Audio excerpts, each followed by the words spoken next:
you've made a really good case for keeping your thoughts and your life separate from that work. But the risk is that, there's a chance that somebody will get some idea about what you think about certain issues and feel like I don't want to see Christy because of that. Like, do you worry about that? No. No. You know what I like about Sydney Sweeney? Well, Uncle Casey, it's so obvious. She has gigantic bazooms!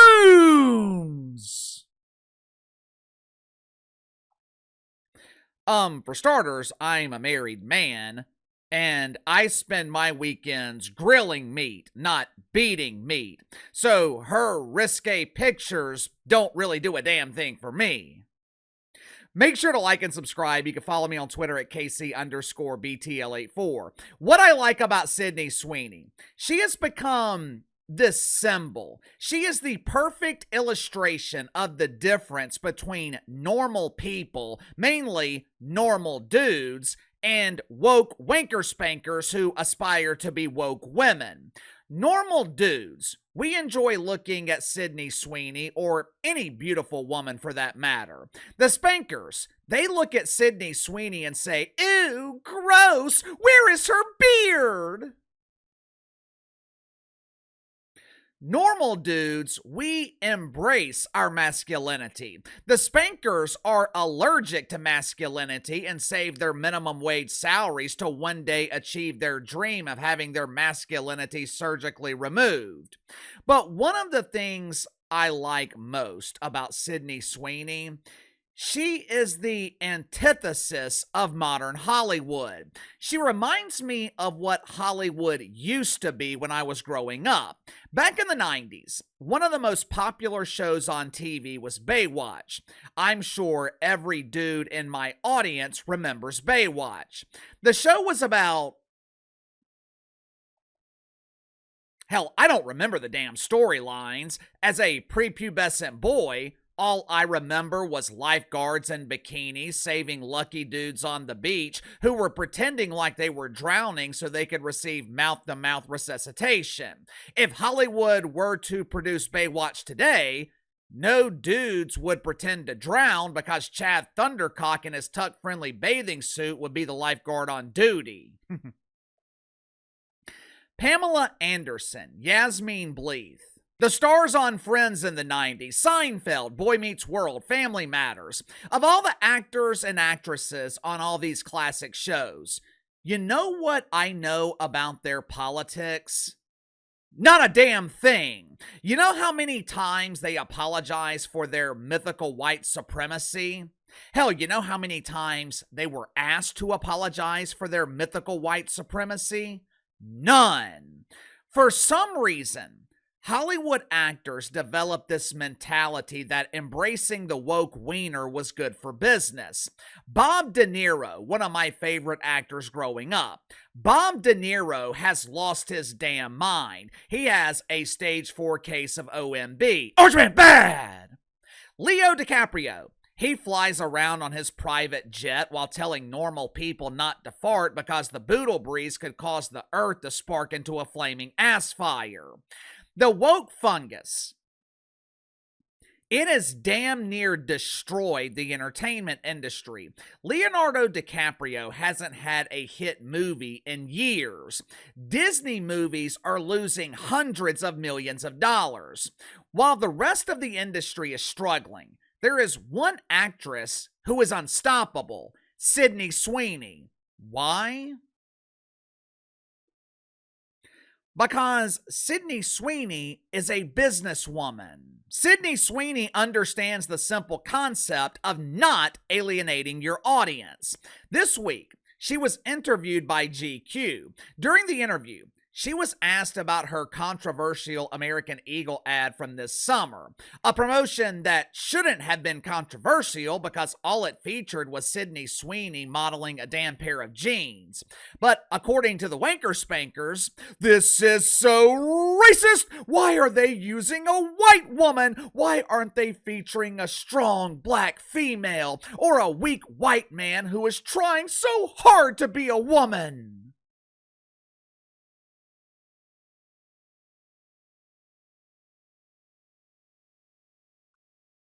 The woke media tried to turn this commercial into another case of mythical white supremacy. During her interview with GQ, Sydney Sweeney was asked about her white privilege. Instead of entertaining this ridiculous question, Sydney Sweeney did exactly what she was supposed to do. She rejected the shit sandwich. If you haven't already, make sure to subscribe to the second channel. Earlier today on the second channel, I highlighted what I believe is the biggest problem right now in the NFL. As you guys know, Uncle Casey has been complaining about the quality of play in the NFL for the last 2 or 3 years now. I give a possible theory as to why quality of play in the NFL is declining. I also explain why this problem might not have a solution. The link is in the description below, so be sure to subscribe to the second channel. As always, I appreciate you guys and your support. I know I don't say it enough, but I appreciate you. Just in case you've forgotten, I'll reshare the American Eagle ad and some of the negative responses to Sydney Sweeney.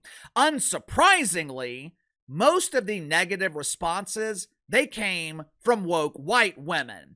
I should say jealous woke white women. Watch for yourself. Genes are passed down from parents to offspring, often determining traits like hair color, personality. My genes are blue. Totally just talking about denim, right? Just a blonde-haired, blue-eyed woman explaining how her good genes gave her personality and purity. I mean, are we really going to pretend that this isn't a little fashy-coded? Look, I'm not saying that Sydney Sweeney personally wrote this ad to revive the Third Reich, but American Eagle absolutely knew what they were doing here. You don't get to drop lines about inherited traits, blue eyes, and great genes while zooming in on somebody that could have walked straight off of a Nazi propaganda poster and expect people not to catch that reference. You know, I am becoming more and more convinced that woke white women are one of the biggest threats to America. The other night, I was watching Zorro Mamdani's acceptance speech. I've noticed this same thing at some of his rallies. Who is predominantly in the crowd? Woke white women. The problem with woke white women, there is no reasoning with them. They think because they're educated, they think because they pay $200,000 for high-class indoctrination that they know everything. Credit where credit is due. The college education system, or the college indoctrination system in America, which is mainly run by professors who've never had a real job, professors who teach concepts and theories instead of teaching reality, they have done a phenomenal job at convincing white women that there's something inherently wrong with them because they were born white. You know what most of these woke white women have in common besides a 5 o'clock shadow?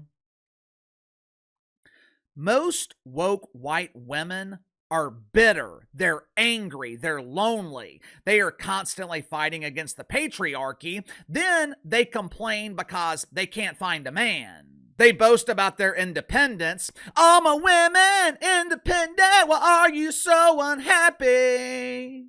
But their so-called independence has given them a miserable life. You want to know why? The truth is, a lot of women, they don't really want to work. They want to be supported. They want to be taken care of. They have been programmed to believe that they have to work, or they're in a situation where they have been abandoned by some sorry-ass dude and they have to work to support their child because his lazy ass won't. Two of the happiest women I know are my mother-in-law and my own mother. You know what they have in common? They don't have a damn job. Anyway, Sydney Sweeney is being interviewed by GQ. I don't know if Kat Stoffel, the lady doing this interview, I don't know if she identifies as a woke white woman, but she damn sure asked a question that I would expect from a woke white woman. She pressed Sydney Sweeney for a response about white superiority, which is just a fancy way of saying white supremacy or white privilege. Unfortunately for Kat, Sydney Sweeney refused to bite into the shit sandwich that she was serving. Watch for yourself. Maybe specifically in this political climate, like white people shouldn't joke about genetic superiority. Like that was kind of like the criticism, broadly speaking. And since you are talking about this, I just wanted to give you an opportunity to talk about that specifically. I think that when I have an issue that I want to speak about, people will hear. This is how it's done. This is how you deal with stupidity. You don't even dignify it with a response. I'm sure Sydney Sweeney is a talented actress. There's no doubt that most of her appeal comes from her sex appeal.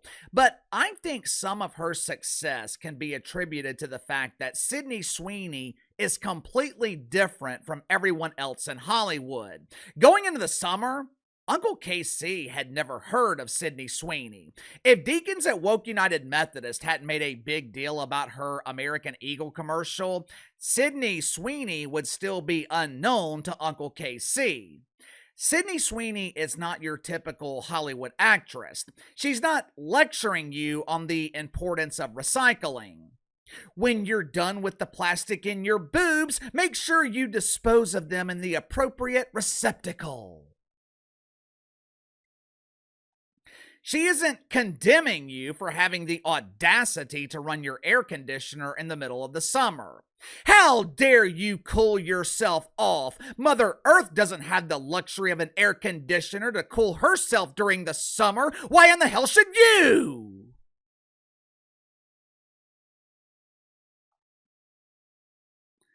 Sydney Sweeney is an actress. She plays parts in movies. She is a model who models jeans for American Eagle. That's it. All she cares about is doing her job. For some reason, actors and athletes, they have been conditioned to use their platforms for the greater good. They have been conditioned to use their platforms to spread these doofus political messages that no one cares about. I don't care who LeBron James is voting for. Outside of playing basketball, I have no expectations for LeBron James. One of the reasons the WNBA has been a huge embarrassing failure for decades, WNBA players prioritize activism over basketball, which explains why they are professional activists and pretend basketball players. Natasha Cloud can give one hell of a political speech, but she can't make a damn layup. We have got to get the disease of politics out of sports and entertainment. Think about it. Ever since politics invaded sports and entertainment, mainly 5 or 6 years ago, ever since that happened, the country has been divided. We no longer have a place to escape. And look at the end result. Sound off in the comments below. I'll see you guys tomorrow.